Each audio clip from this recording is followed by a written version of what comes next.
The hero with a size-changing suit is back, and this time, he's got a friend. Yo, dudes, the Empire's pretty chill. Maybe you could, like, join it or something.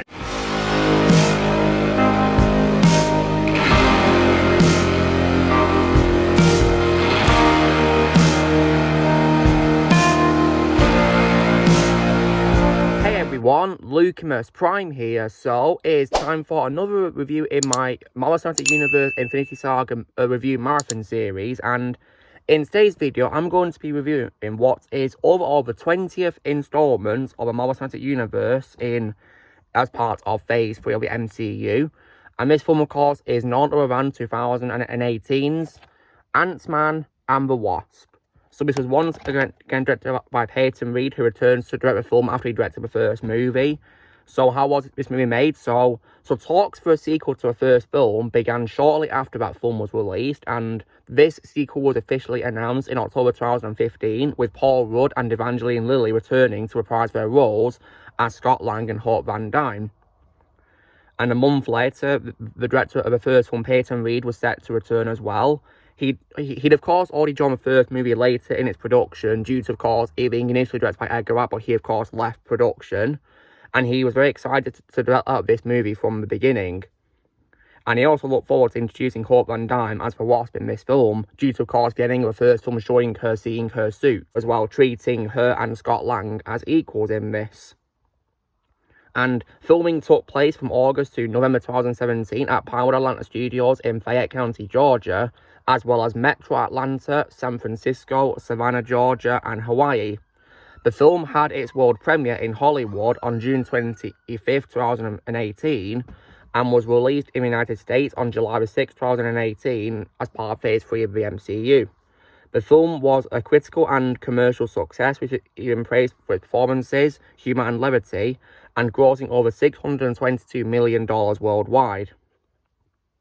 Now, when it comes to my reaction to this film, guys, so this film, of course, was released in July, which means by this point, I was thankfully done with school, and I was off for the summer holidays, so that meant I could go and watch movies at the cinema without having to worry about schoolwork. So I went to see this movie at the cinema when it came out in the UK, and I gotta say that I had a lot of fun watching this movie, and I think after the tragic ending of Avengers Infinity War, of course, this film was definitely a nice way for me to cheer up following that devastating ending, because it was a very fun movie and I really enjoyed it. So what is the movie about? So, in the aftermath of Captain America Civil War, Scott Lang is now under house arrest after he, of course, was part of Steve Rogers' team during the fights in Germany. And he grapples with the consequences of his choices as both a superhero and a father to his daughter Cassie. As he struggles to rebalance his home life with his responsibilities as Ant-Man, he is confronted by Hope Van Dyne and Dr. Hank Pym with an urgent new mission. Scott must once again put on a suit and learn to fight alongside the Wasp as the team works together to uncover secrets from their past. So, when it comes to what I think is good about this movie, so a film like the first one does have a great cast of actors. So Paul Rudd is once again great as Scott Lang's Ant-Man, as always. Definitely a perfect casting for a role, and always will be my favourite role of his. And Evangeline Lilly was also once again great as Hope Van Dyne, and I love how she, of course, becomes the Wasp in this movie, and she was definitely really great to watch wearing the suit, and she had lots of really cool scenes in this too, as the Wasp. And I definitely, really loved seeing her in this movie. And I also, as I once again, love the return as well of Michael Douglas as Hank Pym as well. And he was once again really great in the role, and Hank Pym is definitely one of my favourite roles of Michael Douglas of all time. And when it comes to others who return as well, we also once again have Michael Pena returning as Louis, who is Scott Lang's former cellmate and part of his ex-con security crew. And once again, and Louis was a really funny character, and Michael Pena was once again great as him as always. Definitely a very funny character. And I also as well definitely love return as well of David Dastmalchian as Kurt as well. He was definitely once again great as always, and pretty entertaining as well. And I also as well definitely as well loved Tip Harris as Dave as well, who is also a member of the crew as well. And Also returning as well is Judy Greer as Maggie, who is Scott Lang's ex-wife, and also Bobby Cannavale as Jim Paxton, who is married to Maggie as well, and also Abby Ryder Fortune as Cassie, who is Scott's daughter. And Cassie was once again a very likable character, and she and Scott had great chemistry as father and daughter once again. And when it comes to new characters, I think my favourite new character in this film, guys, is when it comes to them, of course, which introduced. I definitely really love the introduction of Lawrence Fishburne as Bill Foster. I definitely really liked his character in this, and I think he played him really well, and that's one of my favourite roles of all time from Lawrence Fishburne. I think he's an amazing actor, and in this film he gave a great performance as Bill Foster.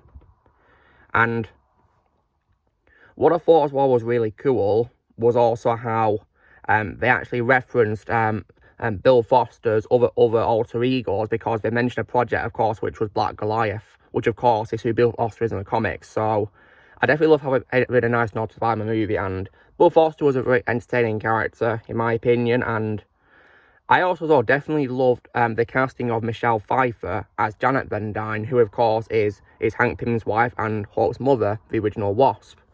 And I definitely thought her casting was really great, and that's one of my favourite roles of all time from Michelle Pfeiffer. Although, of course, my favourite role of hers always will be Catwoman from Batman Returns. I still think in this film she was great with what she was given as Janet Van Dyne. Maybe she deserved a bit more screen time, though, in my opinion, because I feel that she didn't really appear much in the first half of the film. But it's of course when she gets rescued from a quantum realm that she finally appears. But I still think Michelle Pfeiffer was a great casting as Janet nonetheless. And it is really cool how, of course, in the first movie, Janet, of course, appears in a non-speaking cameo with someone who looks like Michelle Pfeiffer called Haley Lovett playing her, and Peyton Reed cast her because she looks similar to Michelle Pfeiffer, and she was his dream casting for Janet Van Dyne. And look, his dream came true in this movie, which is pretty cool.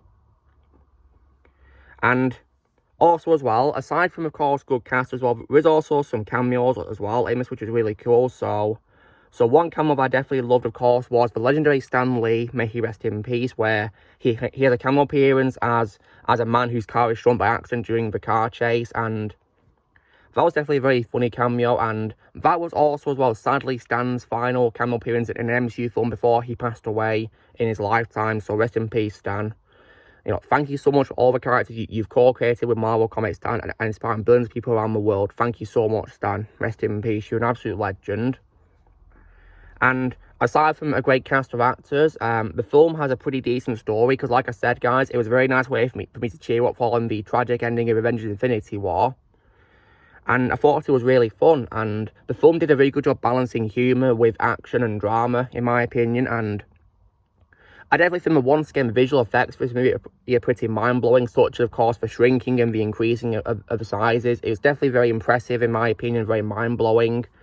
When it comes to visual effects as well, I've also got to give lots of high praise to the visual effects department for the de-aging scenes, because at the start of the movie, we do see Hank Pym and Janet, and they're both de-aged, and I gotta say, that de-aging was absolutely incredible and very convincing. You'd think it's probably like a deleted scene from one of Michael Douglas and Michelle Pfeiffer's old movies. And we, of course, got Haley Lovett as a body double in that scene as well for Michelle Pfeiffer as well. So it's pretty cool that she was, of course, involved in this, of course, as a double for her when she was de-aged. And we also got a scene as well where Bill Foster was also de-aged as well, in a flashback where he, of course, meets Ava Starr. And they de-aged Lawrence Fishburne, and that was also impressive de-aging, in my opinion, very convincing. And what's cool is they actually got Lawrence Fishburne's son, Langston, to act as a reference double in that scene. And when I see pictures of Langston Fishburne, guys, it makes me wonder, why didn't they cast him as young Morpheus in the fourth Matrix movie, which was an absolute disgrace a couple of years ago? That was definitely a massive missed opportunity. If you wanted to cast a young Morpheus, cast Lawrence Fishburne's son. Because in this, he did a very good job as a reference for his father's character. So yeah, big missed opportunity right there for Morpheus. Which, of course, will be my favourite role of Lawrence Fishburne of all time. Always will be. So yeah, the de-aging for this movie was definitely brilliant, and it definitely, as well, in my opinion, completely wipes out the atrocious CGI that I've been seeing in the MCU nowadays. Because For the most part, the CGI after Avengers Endgame and the Infinity Saga and all that has just been absolutely abysmal from what I've seen of it, clip-wise and all that. And have seen some films in Phase 4 as well. The only one that I liked in that phase when it comes to visual effects was No Way Home. Other than that, it was just lackluster, and from what I've seen clip-wise of what came after it, it looks atrocious, so yeah, after, of course, see what's happened to the MCU nowadays, it makes me really appreciate this movie's visual effects a lot more and more. So, yeah, this film's CGI holds up absolutely fantastically, in my opinion, and this film is 5 years old, so yeah, it's pretty amazing how it holds up to this day, compared to, of course, recent MCU stuff, which has absolutely atrocious CGI. It's just really appalling how old films have better effects than new films. That's just appalling. And also, as well, the music was also great, composed by Christoph Beck, as well. I think he had a great soundtrack in this, which was really fun to listen to. It definitely helped, of course, with the movie being fun, how there was a great soundtrack, which he composed after returning from the first movie to compose the music. And I definitely really love the music. And the story is also, as well, pretty fun, as well, in my opinion, too. Now, sure, while I do prefer the first movie, when it comes to the two movies, I still think this film is what I'd probably call one of the MCU's most underrated films, in my opinion. I actually think that both of the Ant-Man films are both underrated, and I think they both deserve more love. And I think this one especially is also underrated too. I mean, sure, it might be a bit forgettable compared to other MCU films, but I still think it's a lot of fun. And for what it is worth, I really enjoyed watching it. And the film also has of course, a mid-credit scene as well, because while the movie for the most part is a lot of fun, this ending, unfortunately, of course, might be a bit of a heartbreaker, because in the mid-credit scene, we see Scott being sent into a quantum realm to harvest quantum energy in a plan to help Ava remain stable. But before Hank Pym, Janet, and Hope can retrieve him from the quantum realm, they all of a sudden turn to dust. And that, of course, was a sign that, of course, they were affected by the snap caused by Thanos in Infinity War, the blip. So unfortunately, it looks like the events of Infinity War were catching up with this movie, because when it comes to the timeline, guys, this film takes place roughly around the exact same time as Infinity War is taking place, really. And it's of course at the ending when it all, of course, comes together, and of course the effects of that movie, you know, end up happening with this movie at the same time. That being, of course, that Scott's partners all disappear. So yeah, it's very sad. And Scott's unfortunately trapped in a quantum realm. Thankfully, of course, a year later, we do see, of course, how this will be resolved. So yeah. Now, nonetheless, though, I still think Ant-Man and the Wasp is a very underrated movie that I definitely think deserves more attention. It's a very fun movie, and if you guys were upset by the ending of Infinity War, then please watch this, because this will definitely cheer you up. Absolutely. Because it's full of funny moments, and I think it does a good job blending the drama and the comedy together well, in my opinion. I definitely really liked it. However, when it comes to bad qualities, I think this film introduces some pretty weak antagonistic characters, in my opinion. For example, I wasn't really much of a fan of Ghost in this, also known as Ava Starr. I didn't really like her characterization. I thought she was underdeveloped, and what's weird is she's not actually a villain, to be honest. I don't really consider her to be a villain, because all she's doing is attempting to survive because she's dying, and is clashing with the villain's goals. So that's not really what a villain is, really, to be honest. And what's also worse is they were also unfaithful to the comics, because in the comics, the character's a man, not a woman, so they gender swap the character, and that was just ridiculous, really. Like, why be so unfaithful to a character? I do like Ghost in other Marvel projects, guys, but I feel that in this, of course, they've underdeveloped the character, and I think gender swapping the character especially, and not making the character a villain, was just not a good idea, in my opinion. When it comes as well to the character of as well, who is played by Walton Goggins, who is called Sonny Burke, I thought he was okay, in my opinion, what he was given, Walter Goggins, but I kind of feel that Sonny was a little bit of a generic villain, really, to be honest, and he was quite boring as well, in my opinion. I wasn't really much of a fan of him that much, really, but Walton Goggins still did his best as in what he was given, but I do like Walter in many other roles, well, to be honest. And also, as well, I think, as well, compared to the first one, this one might be a little bit forgettable, in my opinion, too, because Because due to, of course, the weak villains, or should I say villain in quotation marks for Ghost, because you're not really a villain, it can be a bit forgettable when it comes to those characters, in my opinion. But for what it is worth, I think this movie is decently good at best, really, because it's a fun film that can cheer you up following the tragic events of Infinity War. And I still think it was a lot of fun, but I think the antagonistic characters didn't really work for me, to be honest. So that's probably my biggest nitpicks with this movie. So I still ultimately prefer the first movie. And as far as I'm concerned, guys, this would have to be the last of a standalone Ant-Man movies, because, as you guys know, I'm happily done with the MCU, and I flat out refuse to watch the third Ant-Man movie, because I've seen clips of it and it looks horrendous, and I've watched reviews for it, and it looks like a complete waste of time and an absolute joke to a franchise. So, yeah, there's no way I'm going to touch that. I'll only stick to the first two Ant-Man movies. So long story short, guys, I think I'm a Wasp is a fun movie, decently good in my opinion, and quite underrated too, but it's just like what by quarters I said that which makes it the first movie, to be honest.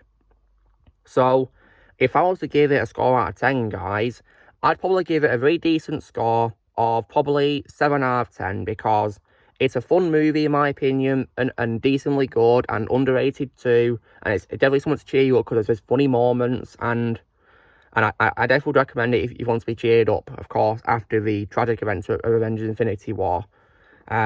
So this is me doing my review for Ant-Man and the Wasp from 2018. So you know the drill, guys. Be sure to give this video a like. Also, be sure to join Team Prime by pressing subscribe with this coming future. If you would like to be a member, you can restore using a piece of or your subscription, and I'll see you all later.